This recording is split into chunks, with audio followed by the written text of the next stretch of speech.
Mirëmbrëma, kisha dy pyetje, nëse do ishin drejtim të shtetit, çfarë ligji do shfuqizonin dhe kë ligj do fuqizonit për të mirë shoqërisë ashtu si ju e mendoni politikën? Fillo ti i parë. Unë shpend do thosha pronat, një Po, edhe unë prona. gangrena. Po, një është prona, shfuqizimi i pronave. Prona që e kemi të përbashkët si ide. Dhe e dyta shpend do orientoja arsimin në tregun e punës. Po, shumë e bukur është. Do ishte shumë e rëndësishme që arsimi të orientohej me tregun e punës.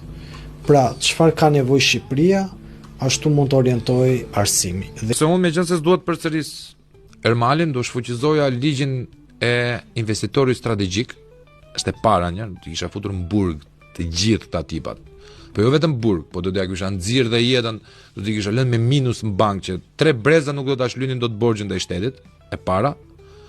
Dhe e dyta, do kisha marrë kontroll total të gjithë resurseve të Shqipërisë, naftës, kromit, nikelit e gjitha, do ishin bërë me partneritet publik-privat, ku privati futet vetëm me 20%, 8% të shteti, dhe x dollar, euro, yen, lek, quheni si doni, do t'i vinin çdo familje shqiptare nga shitja e kromit, e ujit, e gjithave me radhë, dhe ujin do ta kisha bërë falas.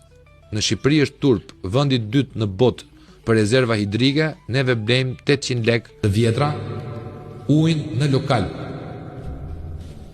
Ujin. Ky episod u mundësua nga Red and Black Motors, Stone On Flow, Stax Consulting, Eden Decor dhe stacioni librarisë.